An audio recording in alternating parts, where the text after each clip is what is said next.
first exercise that you're going to get your athletes to do is just your standard plank. So they're going to set up on their forearms and toes for it. Before you get your athletes to do it, it's important to tell them that they need to pull their belly button into their spine and contract their glutes. It doesn't have to be maximal so they're holding their breath, but we do need that little bit of contraction in order to fully engage the core. So make sure that they understand that before they set up. Once they're ready, you'll set up on forearms and toes. We want the head to be an extension of the spine, so we don't want the athletes looking down in between their legs or looking up to the sky. Okay, looking down at the knuckles is a good visual point for the athletes to look at when they do this.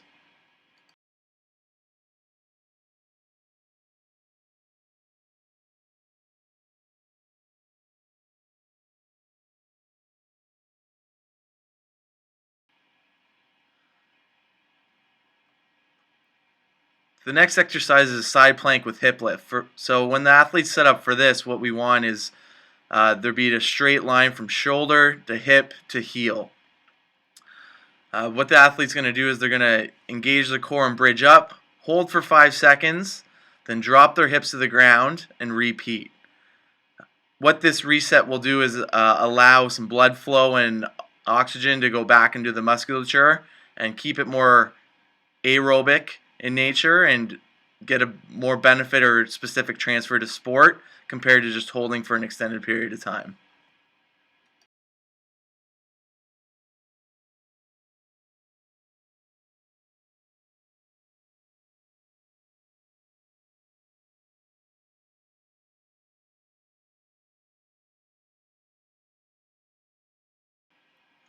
So what I'm going over here with the athletes is just making sure that they have that straight line from shoulder to heel. If they need to drop to the knees at the start because they don't have the strength to do it, that's okay. But making sure that that straight line is there and that top shoulder doesn't roll over. So for the sideline climb, what you want your athlete to do is they're going to lie on their side, head in hand. They're going to bend their knees, but make sure their heels are still in line with the rest of their body.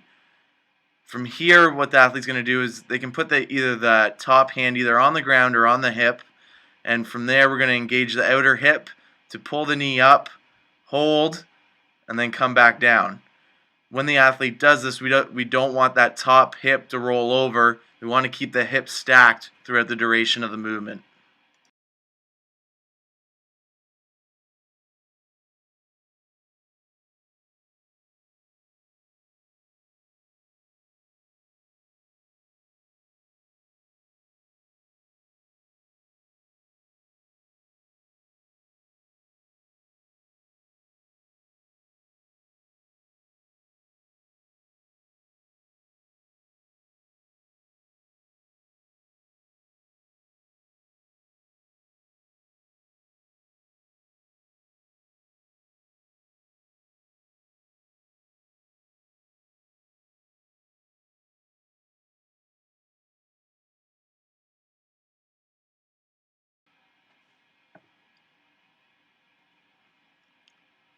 The last exercise for phase 1 is the glute bridge with pushing the toes into a wall.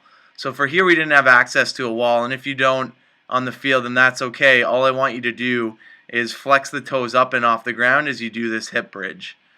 When you do this hip bridge, before you lift up, what you want your athletes to do is squeeze their glutes as hard as they can to drive their hips up. So what I like to do is get my athletes to punch their glutes once they're up to make sure they're rock solid.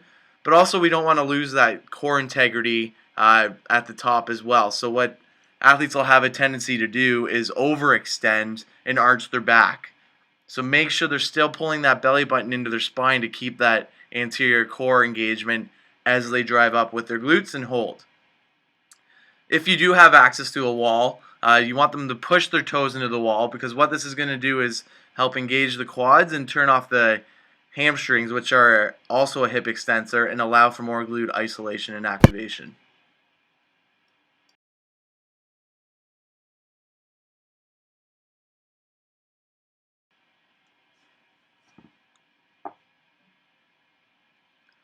So now with phase 2, we're going to add some movement to the core exercises. So what the athletes are going to do is they're going to set up for normal traditional plank that we focused on in phase 1, but now we're going to add a lift to that back leg. So before the athlete lifts, what we want them to do is make sure that they're engaging that glute, and then they only have to lift that leg an inch off the ground. When the athlete lifts their leg off the ground, we want to make sure that their hips don't drop or drift to one side, that they're able to keep their hips in line with each other and in line with the rest of their body.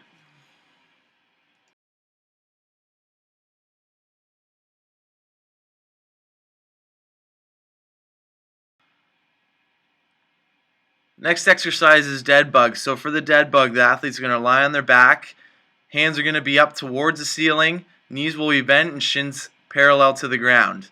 The athlete will extend opposite arm and leg to hover just above the ground and then pull back towards the midline. When your athletes do this exercise, make sure that their head stays on the ground and they have a slight chin tuck.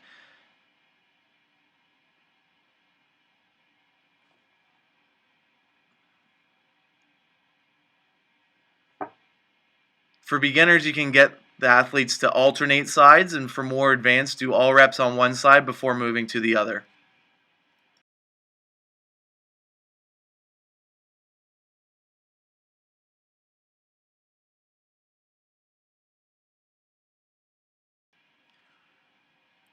This exercise will also help strengthen the hip flexors, which are important for speed training as well.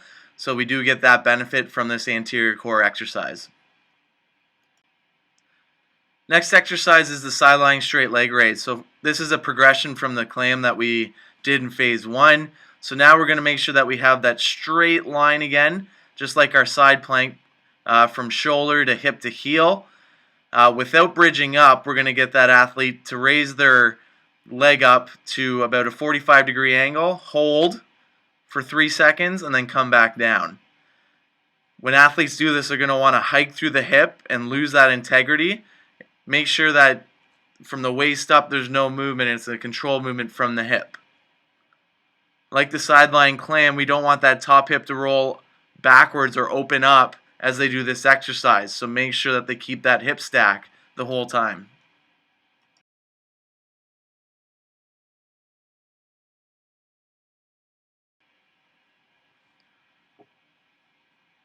Glute bridge with march. So now we're going to add some movement to the glute bridge as well to make it a little bit tougher. So make sure that, once again, your athletes have that anterior core engagement, squeeze their glutes and drive up.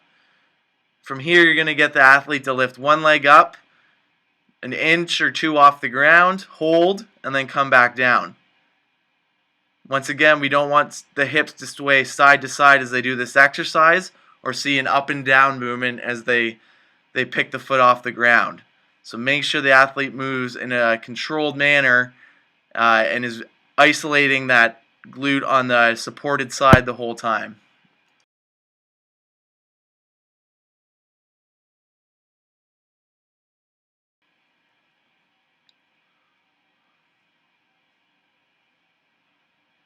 The first exercise of phase 3 is a plank with butt kick. So what they're going to do is set up in their normal plank that they've been practicing, and from here they're going to lift the leg up and then try and get the heel to butt. When your athletes do this exercise, make sure that their hips don't rise as they do the movement, but also there's not that lateral shift or dip from side to side as well. What the athletes also get from this exercise is a little bit of quad lengthening, which is important for injury prevention.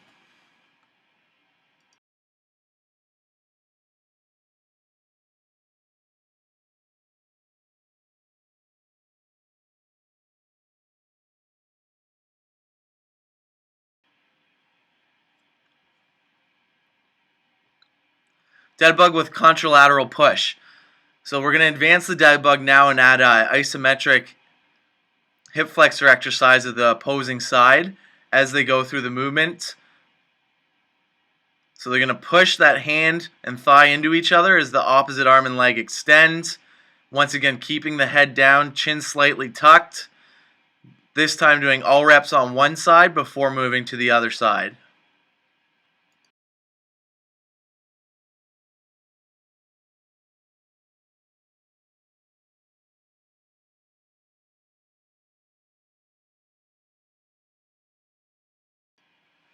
Note that the push on the isometric side is only at about 15%. It's not an all-out contraction, so the athlete should still be able to breathe throughout this exercise. The next exercise we're going to get the athletes to do is a side plank for duration. So now that the athletes are strong enough to do this exercise, we're going to try and build some endurance with this musculature, which is important for injury prevention throughout the season with your soccer players.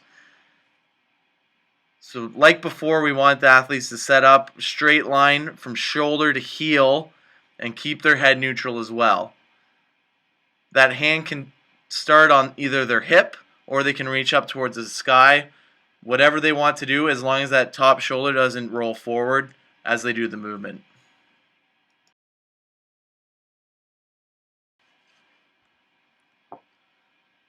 The next exercise is the Cook hip lift. So this is an advanced glute bridge exercise. What the athletes are going to do is hug one knee in to their chest, drive through that opposite heel as they contract their glute, bridge up, hold for 3 seconds, and then come back down to the ground, reset, and then go again. What we're looking for the athletes to do is 8 to 10 reps a side during this exercise. So the athletes will bridge up, hold for 3, come down, reset their hips, and then drive through that heel to come up again.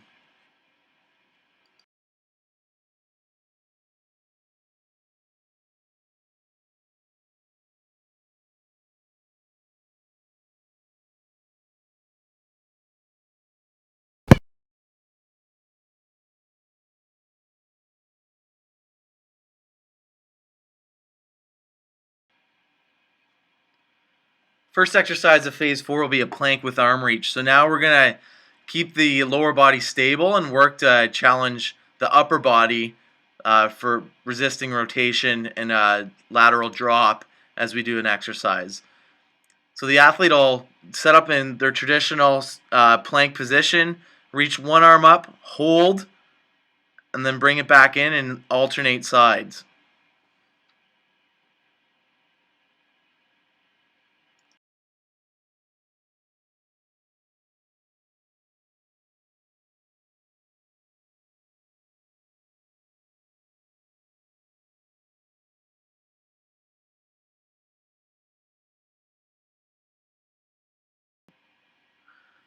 Base position partner perturbation. So it's important that the athletes understand a good athletic position before you start this movement.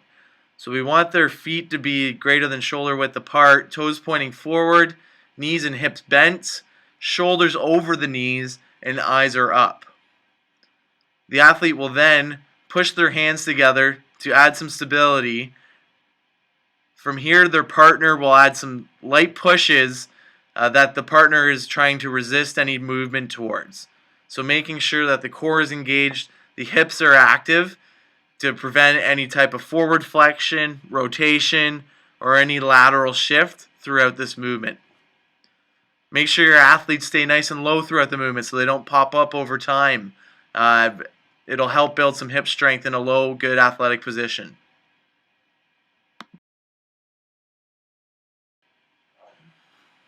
Single leg, straight leg alphabet. So what the athletes are going to do is shift their weight to one leg, keep the other leg straight, and draw big capital letters of the alphabet.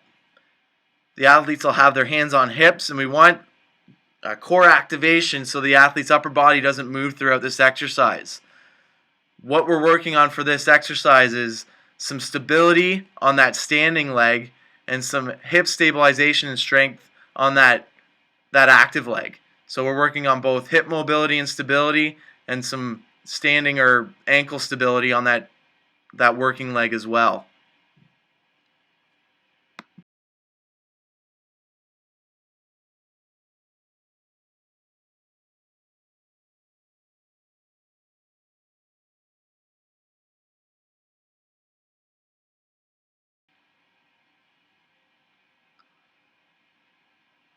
Bird dog. So what the athlete's going to do is for this exercise is set up in a quadruped position. So hands will be underneath their shoulders, knees will be underneath their hips, and still have a neutral spine. From here, the athlete's going to extend opposite arm and leg, hold for 3 to 5 seconds, and then come back down. When your athletes do this exercise, make sure that there's no lateral hip shift or they don't lose that core integrity and have a torso sag or rise when they do this exercise. When the athletes move, make sure that they don't kick up and reach up. It's more of a reach out and kick back towards the back wall movement. This will help keep a neutral spine as they do the movement.